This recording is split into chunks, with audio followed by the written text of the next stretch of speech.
Hey everyone, welcome back. It's Lucid, and we've got an exciting couple of turns for you here. So first off, we have cast Dark Knowledge, and we did not find anything. We found a boatload of sites. We got a Pearl Farm, we got an Enchanted Gate. So these are both one gem, one Pearl sites.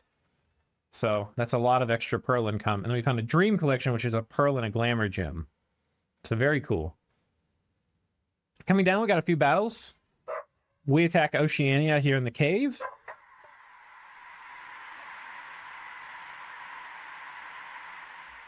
We get to see Asphodel pinging this army of Agarthans. And I've told you guys what the Agarthan Bless is, but now we're actually going to get to see it.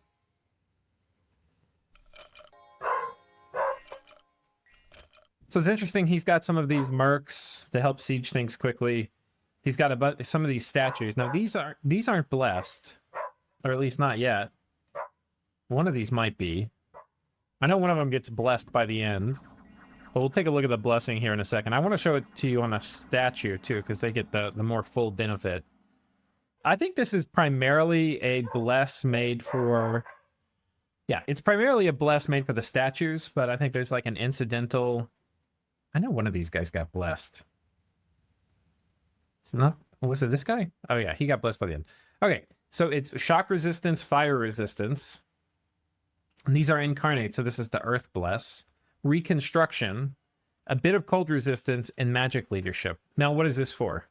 Well, it leaves a big gaping hole. Oh, no, these guys have poison resistance, too. Oh, shit. Oh, shit. I was thinking I could foul vapors them if they come underwater, but that's not going to work. There are interesting things, like these guys are mindless, so they shouldn't draw Mind Blaster aggro. But yeah, these guys... This is totally a nation that can, like strongly compete underground. Like, if they get up Earthblood Deepwell, or underwater. If they get up Earthblood Deepwell, yeah, it'd be rough. Some interesting bits are they do this blunt damage, but they're resistant to slashing and pierce. Our Illithid soldiers are resistant to blunt. So that's kind of interesting. I think ideally we fight these guys, if we do fight them, much later, when we can target their MR. And try to steal them with, like, arcane domination, since they're magic beings. That would be pretty cool. Fighting these guys, like, if they run at us with a bunch of shard guard, I'm not quite sure what we do. We really don't want to... We wouldn't want to use our god to try to tank these guys. I think we could probably just chop them up with a bunch of mage support, sort of like how we're fighting Oceania. But, yeah, I mean, these guys are really good. So now Asphodel, they pinged them with this guy who was a twice-born panic apostate. So he just raised some dead. Maybe killed a guy or two and then dies. Gets reincarnated, of course, in his twice-born form, which is really good. And then we had a battle here in Oceania where we went on top of their cap. And they weren't really in a position to properly defend this.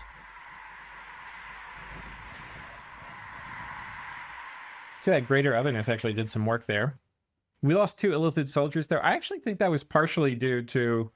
I think there was some kelp that blocked out some of these guys. Like, this guy got pushed out of the front. And then this guy's in a tile by himself, and he gets eaten. Oh, no, he doesn't. Just the guy that got pushed out in front. But, yeah. So that was a little unfortunate how that worked. So, for events... We have a bad event, having in Oceania at least. Moonsea lost 2 Dominion and got some unrest, so, you know, so much for having Dominion anywhere. We got 4 Death Gems, which is really nice because we needed to do Dark Knowledge a bunch. We've started to destroy the walls in this Yissian land fort. The walls in Yiss are severely damaged, but a lot more to go. We've started to destroy the walls in Oceania. Now, it should be a 2-turn pop on Oceania. So, we also got a heroic trait for this guy. Probably the worst one we could get, which is heroic precision. So, anyway, that is what it is. Now, what we're going to do is they didn't move their army out. I was really expecting... It was pretty obvious. You know, last turn they didn't take our bait here. So, we were kind of hoping that... I mean, we have options, right? Like, we could take our god, we could magic face here, and then have our army combine, and then see if we could kill this. Like, that could be interesting. I think they... Okay, so here's the thing. If they don't move this turn, like, if they don't move right now, then we're going to be able to take their cap without contest. So not moving now would basically be misplay. They really do need to move right now. Yeah. So I think what we're going to do, I think the play for us is, well, not I think, because this is what we already did. It's the past turn. I've got one more turn to show you guys this turn, or this episode. But we're going to move these guys that we have right here up and reinforce, just a bit of reinforcement. We're actually going to... I had these guys like we were going to come and take this, but I actually decided before the turn rolled, so this isn't part of this save file, to go ahead and move these guys back so that we could consolidate everybody here for defense. And we're geared up. The other thing I did, I think, was I set my god to research. And I also moved out all these mages. Because we're basically... Here's what it is. We've got enough research. I think I made some other changes too, because I didn't have quite this much research at the end of the turn. But we have enough research that we should hit Conjuration 5, not this turn, but next. Which means we can probably off-script cast big water elementals, which would be just in time for having this fight outside the capital. So that's my thinking. Let's get to where we have Conjuration 5. The other thing I did was, I think this turn I took at least this guy, and I put a bunch of gems on him and moved him up here, just so that he could hand those water gems to these dudes to do water elementals off script next fight. Those were the changes here. We're just putting more guys on top of this fort. We should pop this next turn. We're sending in these guys to fight these barbs, which will be fun. And then, yeah, moving this guy around to keep site searching. We got a lot of guys still in our capital, so that's cool. Yeah, so that's basically it for this turn. There's not a ton of different things that they can do. They basically have to move this army here or here. Oh, one other thing I did was I went and moved this guy here to ping it. Because I want... if they move here, we're going to get a scout report unless they do something fancy with magic phase. And if they move here, I want to also get a scout report. So I can see how they're thinking about this matchup. Because there is a chance that I anticipate he moves here or here and move this army into one of those tiles. So it would be pretty important that they're scripting this army approximately how they want to have it for the main fight.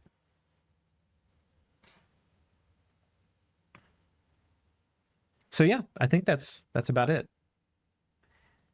Let's go ahead and go to our current turn. Okay, we got our current turn, and oh, these guys just did their turn in the past like 20-30 minutes. So it's our turn. Our Summoner 2 got attacked in the void.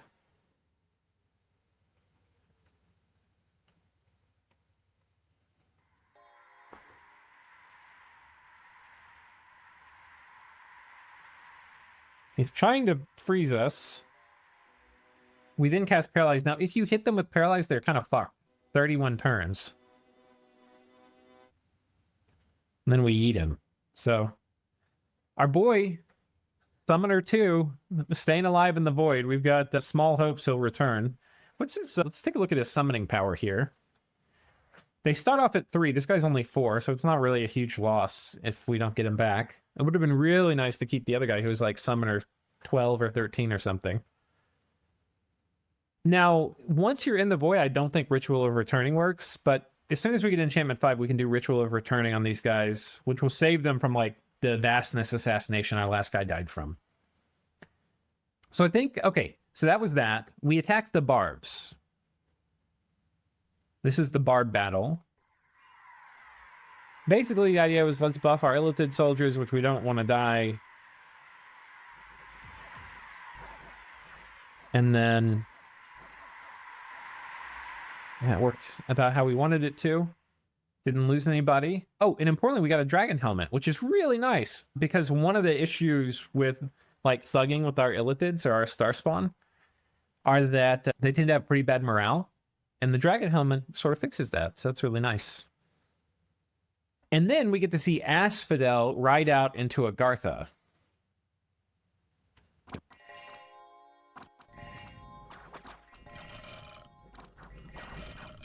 So this is interesting. They have mass summoned mantises, of all things. And it's kind of like, why would you summon these? These kind of look like garbage, but they're stealthy, which is cool. They got 2 attacks with pretty high attack score. And pretty solid defense. So they're going to trade pretty well against any of this chaff. I don't think they're going to trade super well against these guys just because they have high enough protection. And there's a big kind of arsenal of mages back here. They're casting Earth Meld and Temper Armors, not evocations. You sort of have the feeling with all these guys bunched up, there might be an evocation that would be good to get to cast, like Magma Bolts or something. Earth Meld is coming down. Where are they? I don't really see anybody Earth Melded. Though, here's some. Here's the Asphodel Bless. Shock 5, Fire 10, Undying, Enchanted Blood, and Righteous Wrath. Enchanted Blood gives MR and a little bit of HP gain. And Righteous Wrath gives you attack and strength and morale on when one of the guys dies. And they've got a bunch of normal centaurs as well. This is a really big stack of Asphodel stuff. And these Minotaur are no joke. You know, these Minotaur... It's interesting they're size 4. Are these guys size 4 as well? Oh, they are. Okay, I was like, it's interesting they're not trampling. But yeah, they're just using their battle axe. And that battle axe is certainly enough to chop through these guys. Oh my god, and then look at the webs. Sorry, that was my phone ringing, by the way.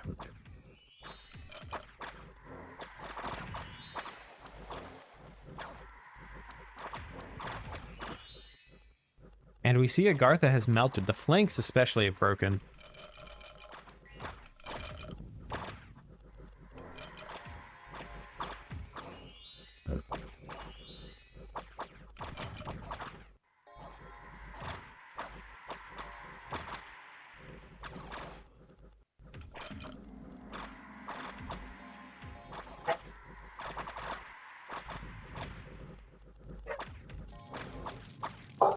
Sorry, my dogs are barking. Yeah, we've got a route from Agartha. I don't know if they're going to be able to get out, though. There's a lot of guys back here on the flank. Are the mages going to be able to get away? Some of them, but not most. Agartha loses most of the mantises. This is a significant gem investment. He loses about half of the Minotaur. Almost none of the Centaur warriors, and almost none of the Black Centaur.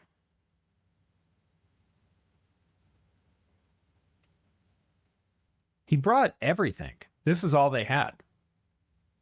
Now, the mages didn't get many kills, but they summoned some garbage, and they definitely did a bunch of the webs and stuff we saw.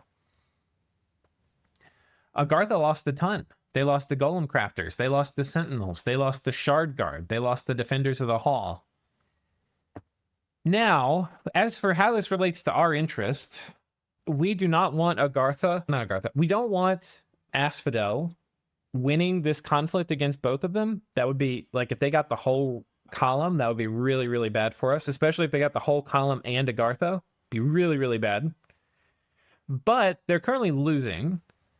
So them holding out and inflicting as much damage while the other people win more slowly would be huge for us. And it's looking like they cut off all the retreat routes. So everybody who ran here also died. These 2 Ancient Lords, which are hard, expensive and stuff, and the 3 Golem Crafters, which ran, all died to a man. So there's nowhere for them to go. So certainly they're going to be going back on top of this fort right here. And Agartha is going to be left trying to come back in here. The other thing, though, is that Ashdod is quite big. And it may be, while Agartha can't kill them, Ashdod can. So potentially we might see some things happening where, Ashdod comes up in here. I don't know if... I think Ashdod's not out of the game. They're still able to trace income. I think they have at least 2, maybe 3 forts. This could be a fort too. But they're definitely in a very... This is not how you want to open as Asphodel. So it's going to be interesting. Yeah, we'll have to see what happens. So that was that. And then we ping Oceania's province where we were thinking he might move an army to. And indeed, he was moving an army. So this is a different script and setup than we've seen before. And it's really interesting. So he's got these guys, these Leo Campus, which just have a lot of attack density. They're really good. These would be really good at killing my god. Part of the reason is they just have 3 attacks. Now, they don't have good MR. So if I do Astral Shield early, I can actually kind of mitigate these guys a lot. But yeah, with Astral Shield and 6 MR, we'll get them frozen pretty quickly. They likely won't even get through their whole attack thing. And if we have Stone Skin, that's going to cut a lot of the damage out. But it could be rough. But this is great. The other thing this is going to do is because they're low MR and a lot of HP, they're going to like attract a fair amount. I think they will attract Mind Blast aggro more than maybe other things. I'm not sure how that targeting works, though. They might not. Yeah, and they also potentially can kill like fluffers on my god and stuff like that. This is just a really great addition to the front of the army. I think this is like a pretty high skill maneuver putting these up here. He's then got a bunch of these water ones. Now there's some nature ones here too, and then a line of sirens behind them, and the sirens have 2 water gems each. So the god here's got some gems on them. The sirens have 2 gems on them. And we'll take a look at their script. So pretty much everybody's doing summon water power this first slot. This guy did summon water power as well. He's also got a bunch of gems. This guy also did summon water power, has a lot of gems.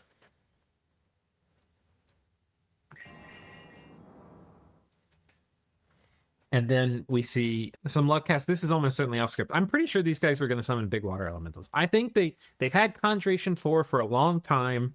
The only thing that doesn't make sense is that if you're water 3, 2 is not really the right number of water gems to put on. If you're water 3, you can do 2 small water elementals, or you could do 1 big water elemental with these. And if you just put 1 more gem on them, then you could do 2 big water elementals. So that part didn't make a ton of sense to me. But interestingly, these guys did summon water power and then advance and cast. So they're like right off to the races. And these guys were right on attack right away. So these are going to be pretty good against my god. But the other thing these guys are going to be really good against is like buff balls, right? So like these guys are running out in front. They're going to be attacking things. But if I have mages buffing stuff, these water strikes that these guys are going to be doing off script are going to be really good. So this is a really smart setup from Oceania. I really like it. They've got the Myrmidons in front, and then way at the very back, they've got the Aphori. So I'll show you what I was thinking.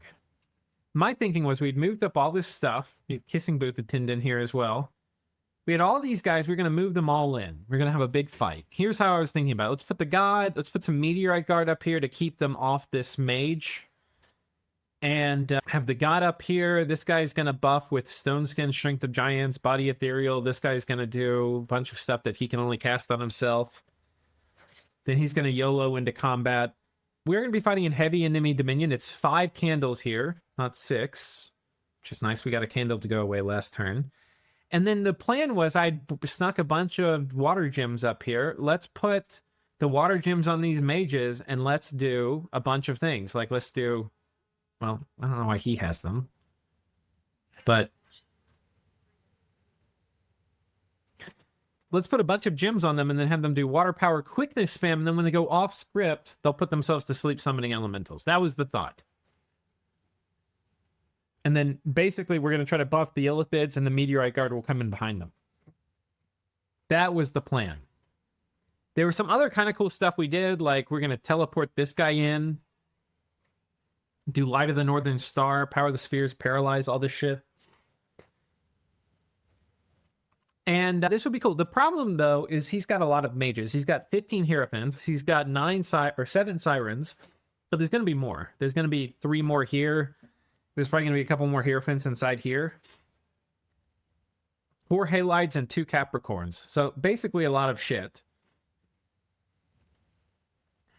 I'm pretty confident if we summon all the water elementals we're planning to, like we move all these guys up, these guys are summoning water elementals too, once they go off script. Like, I still do want to get the buffs down. Now, to summon them, we actually can't send quite everybody. I had to keep 1 guy behind.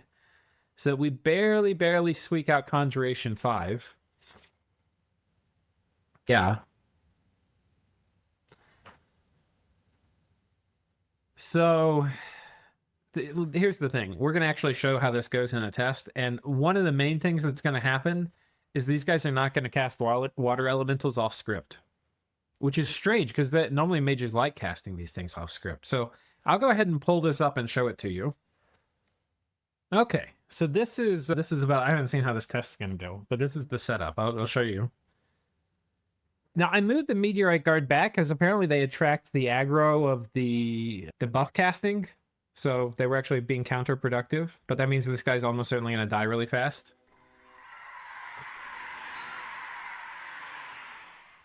Oh man, they just insta-gibbed him. Look at that. Look how fast they killed him. But the Stone Skin might not have hit him.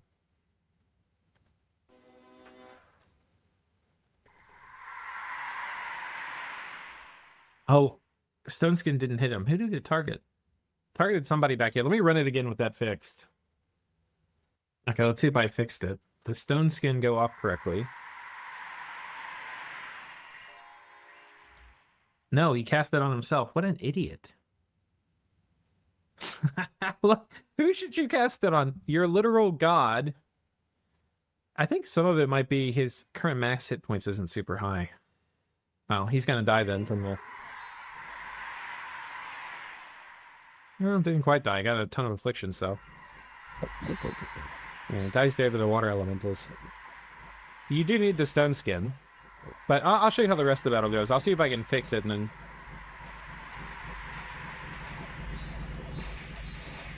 Yeah, basically you don't want to fuck with water elementals. This would be horrible, horrible, horrible for us. So, I think basically the long and the short of it is we can't do it. I'm going to try rolling it again, see if I can get this god to properly take a buff. Okay, I've been rerunning it. I finally got it where he would cast Stone Skin on this guy. So, okay, he's got Stone Skin on the god. Will this matter? We'll see.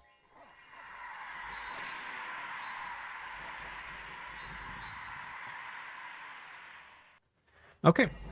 The god does appear much more resilient to all manner of things. And it does have body ethereal on him. But it's still very hard to tank water elementals. And it's almost certainly going to die now.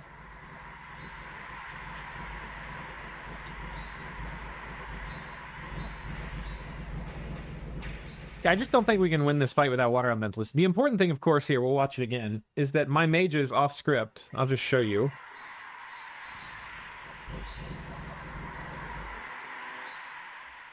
So look at this guy. Water power, water power. Oh yeah, water power, quickness, quickness, body ethereal, body ethereal. This was on script. And then it did School of Sharks, Water Strike, School of Sharks. We want big fucking water elementals. We don't want this shit. Interestingly, I don't think water elementals can wade through illithids. So that's another thing to consider. Is that I probably want like a flank with Meteorite Guard that I put the water elementals through them. So we'll have to see how that works. The other thing to look at, I think, is there's some talk of like, oh god, once you get a critical mass of Mind Blasters, and I haven't really played Rlyeh that much where I've spammed Mind Blasters. Normally I make other stuff. But, like, take a look at it. How much are the Mind Blasters really doing? There's some Frozen Myrmidons. There's one Frozen Mage. A couple Frozen Leogryphs. Or Leocampus, or whatever they are.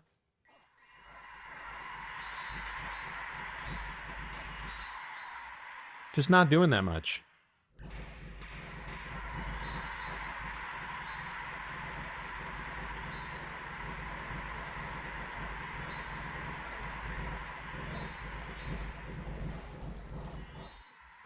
Okay.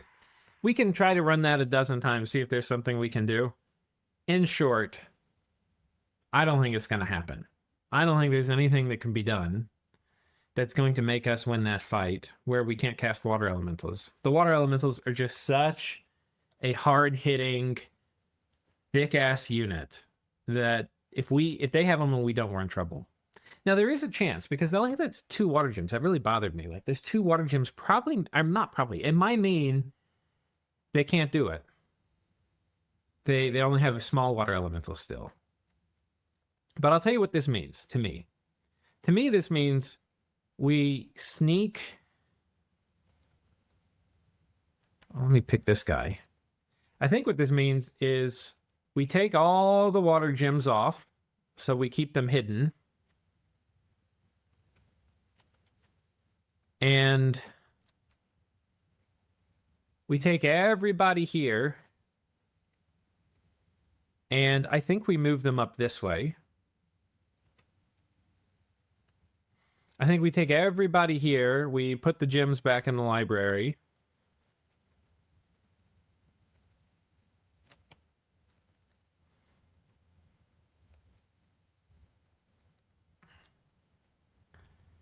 You know, we do this. We move everybody off. However, we do leave a contingent behind of people to gym bait.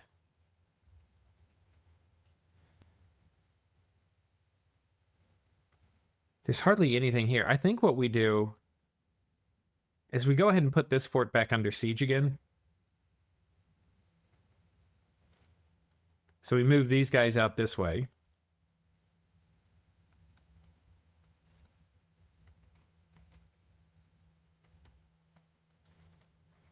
Something like this. Probably put a bit of PD here as well. So we move this way. They're going to come here. Now, leave this guy behind too. I think what we will move out is I want to put...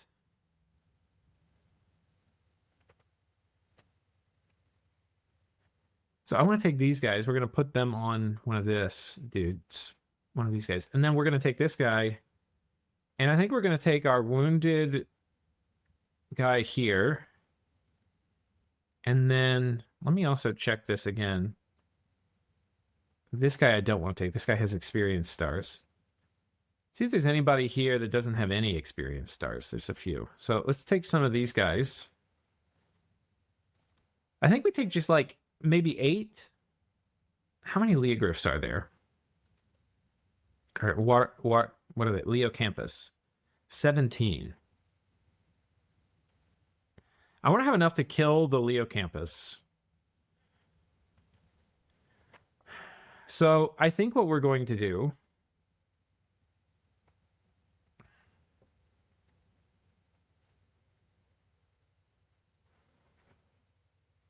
This guy's going to stealth move. This guy is going to maintain siege. And then I think we're going to move in.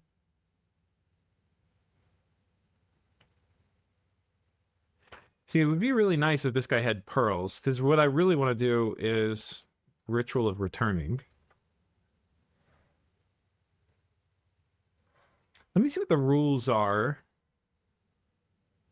for gym baiting. Okay, so yeah, this should be enough to gym bait. Like 9 guys. This is really just to help kill Leo Campus. And then this guy doing Power of the Spheres, returning. Power of the Spheres, Body Ethereal, and then returning. I probably could script him to retreat too. Like hold, retreat. Like, he probably needs to start retreating on the second round, actually. So I think we can try that. We'll see if it works. Okay, so I had to get up. But yeah, so basically this is the gym bait script that works. We Ritual of Returning, the second one, or I think third round. We can probably script this guy to retreat too. The other option is we could just have nobody retreat. For now. Yeah, I don't know. We want to make sure these guys get fully gym baited. So anyway, that's basically how we can set up a pretty good gym bait script. Okay, so what does this mean for us strategically, though? Let's take a look at it. So let's think. Let's imagine next turn he moves everybody here. There's also a small chance we pick off these sirens, like we move into them and then we cause a fight here against them, which would be really cool. There's also a chance we could gym bait it. I mean, kill his god. Because his god's got to come in and we could magic. Oh, we can't magic duel. We don't have the research. But that would be kind of cool. His god's Astro 5, so it's not like trivial for us to magic duel. But, you know. Yeah, I don't really... I mean, it would be worth it, kind of. Like, this guy could try to do it. But, anyhow. I think we're going to set him back to research. We're going to move all these guys over here. we're going to move these guys up here, and then they can go sit on top of this fort. Because basically, I think this is how it will play out, is that while we keep this force in motion,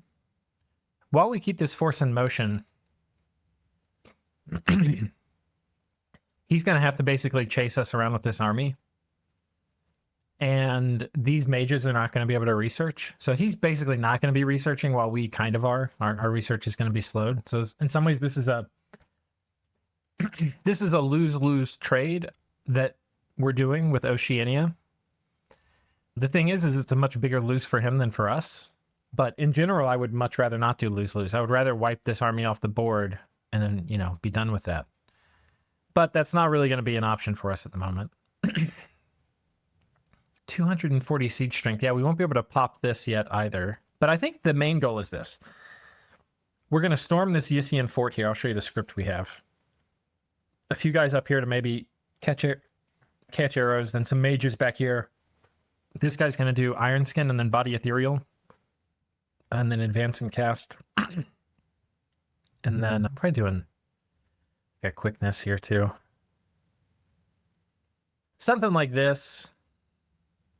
Maybe this guy can do... Well, this is probably fine. Maybe I'll have do one more Body Ethereal and then Advance and Cast. The idea here is basically these guys hopefully catch some arrows. They're going to buff up these guys, and then they're going to run in and fight. Each one of these is 13. I think we're okay. The risk is, of course, that this squad breaks. They do have pretty good morale, though. But if there's anything in here like Morbarks or Druids with magic, there's a chance the squad could break and then, we lose these guys. We are preemptively going to go ahead and move out these guys down here. And basically the idea is we can come put this fort under siege, or we could have them beeline over here, which is actually the same distance, even though this one looks closer. Could have them meet up an army over here and pop this fort. So that would be good for us to do. But so let's imagine forward. Next turn, his big army's here. Our army's here. Where could our army go? We could go this way and then maybe make its way to this fort. I think this is a sort of predictable move, and he could, potentially kill us. He could also send his army down here after my god, which would be also a little spooky. And then this army, which is here. See, the thing is it's a pretty good turn for him to raid when we have our army here and his army's here. It'd be pretty good for him to split up and raid places. So I think the good thing for us to do is be well prepared to counter raid in that turn. So there's several things we might be able to do, like maybe have this guy capable of magic phase attacking or something, which means it would be really nice to get this hat home, this dragon helmet, which gives us a morale bonus, which he really needs. It would also be really good if he had a way to go berserk. I don't really have that, though. A flesh eater would be kind of clutch. So, yeah, that flesh eater wouldn't really work. It'd get rid of his life drain attack.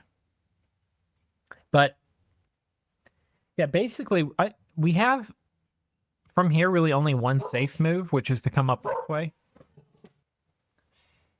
And that's not really amazing. I mean, we could actually potentially go into this throne. This throne actually looks like it grew. There was a big Nidavangur squad here that disappeared. I don't know if they went and attacked it. My assumption was last turn they were going to attack it. We actually know the Nidavangur blessed now too. It's righteous. Let me see. Read it off. Let me pull it up. Okay, so it's shock resistance 10, poison resistance 5, undying 10, enchanted blood, righteous wrath, dark vision 50, and then heroism 70. So yeah, it's pretty good. It's also kind of lacking ways for us to obviously cheese it as well. But this army could almost certainly take this. So that would be a kind of nice thing for us to do. We'd have a nice presence out this coastline. Though this would be a pretty big incentive for Nidavangur to come try to fight us. But yeah, I think it's a pretty kind of cool move for us to make. The only thing is it does open us up to sirens and stuff stealing our guys, which would be really annoying. They can't seduce underwater, but they can seduce on land. Yeah. It's not super clear to me exactly what we should do. I think moving up here is the right move. We clear the PD. We, effectively kill a mage. We potentially have the ability to kill 3 sirens. The Jedi move for him is to know that I would do this, but I don't think he should expect it. We've popped his cap. It was my gut before that we would be able to take this. And certainly I could even improve the odds by scripting this, scripting against what he has. So I think that's, let's go ahead and script this properly here. Let's take one more guy. Preferably one without an experience star. Does anybody here have an experience star? That guy does, but so we have one guy with an experience star. I might micro that guy out.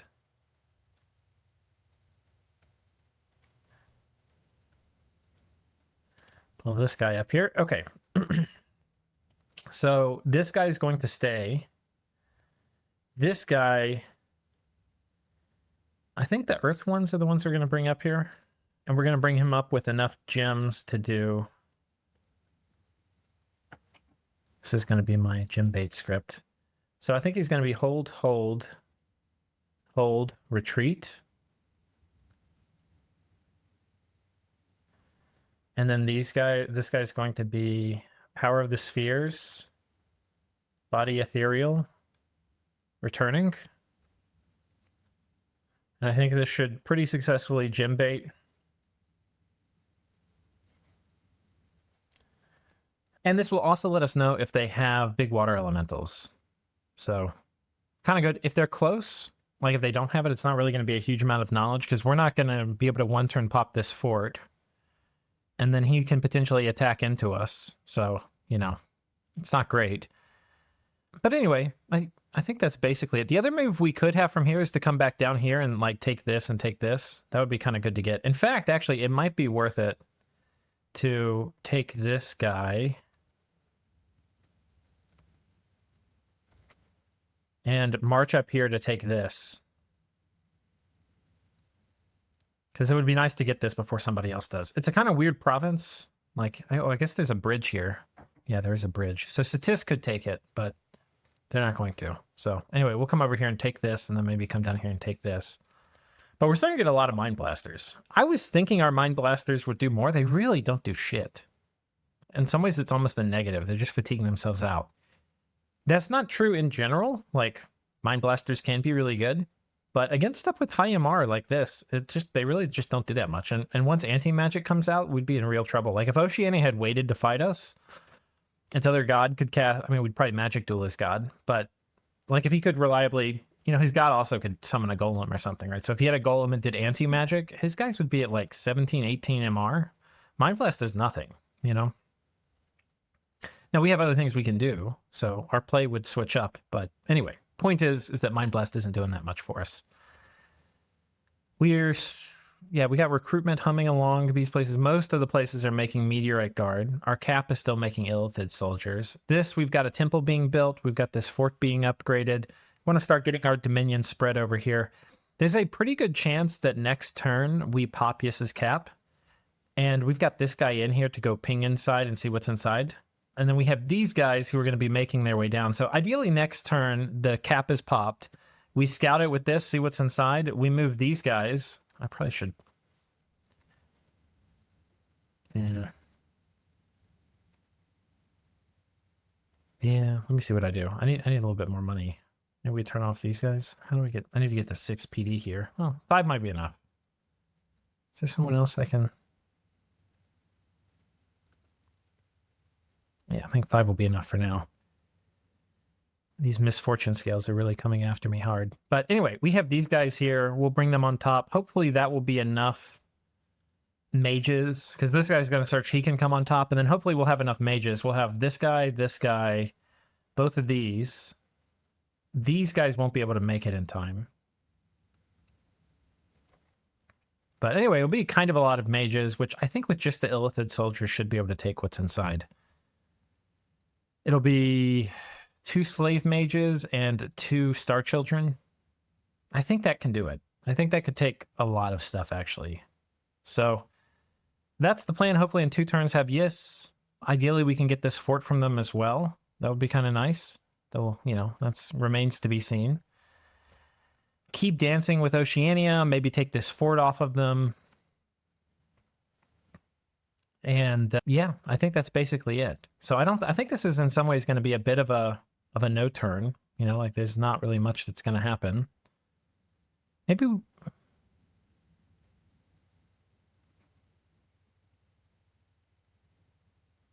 I want to get 2 of these out. Spheres. This sort of is when the thing needs to go off, though. If they just put it on turn 3, this won't work. But we're also going to be we're going Thaumaturgy. Okay, this is the other thing that we have to ask, is we're going to be finishing this. What's our next research target? Do we really want Thom 5? Thom 5 is going to give us Soul Slay, and it's also going to give us Gift of Reason. These are probably the most important things. Enchantment 4 is going to give us Spell Ward, Astral Healing. None of these are that useful for us right now. Vile Water is kind of cool. Can this be cast underwater? Cannot be cast underwater. Gift of Splendor. Yeah, I don't think there's too much. 5, we get really interesting things now. We get Friendly Currents, which is huge. I think 5 is probably more important. So I think we might prioritize Enchantment 5 before Thom 5, because if we were able to take this fight, it's better for us to kind of go Thaumaturgy and get this Vastness, Gift of Reason. But because this isn't actually going to be over, like I really wanted, like that's why we moved all these mages up. I really wanted this fight to be over here. But because it's not, because this fight is not over yet, yeah. It means I have to plan for maybe the main fight to happen at another research target. Now, technically, us just getting Conjuration 5 where I can script water elementals might win. Actually, I'm going to set up this test game where we're actually going to do water elementals on script. We'll see what that does real quick.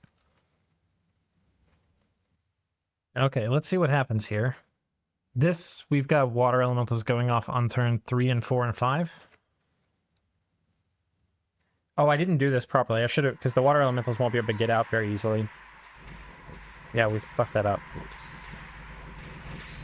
Let me try again. Okay, I think I fixed the script. Basically, I put the Meteorite Guard in front. I put the mages behind them, so they'll be buffing up the Meteorite Guard more than the Illithid, probably.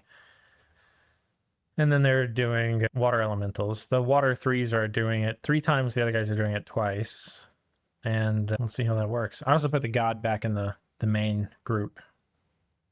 I probably should have taken Breath of Winter off the God, which I currently have on.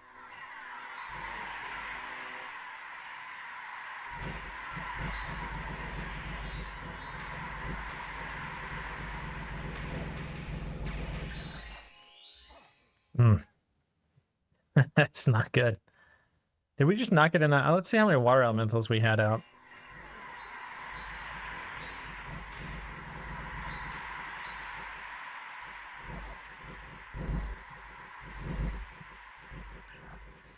They have a lot more water elementals than me. Yeah, I think we just have to bait them. It's going to be horrible, but I think this is what we have to do. So anyway, I think that's probably it. We'll pull up the turn for a second before we end the episode here. But I think that's basically it. I think we just have to bait them.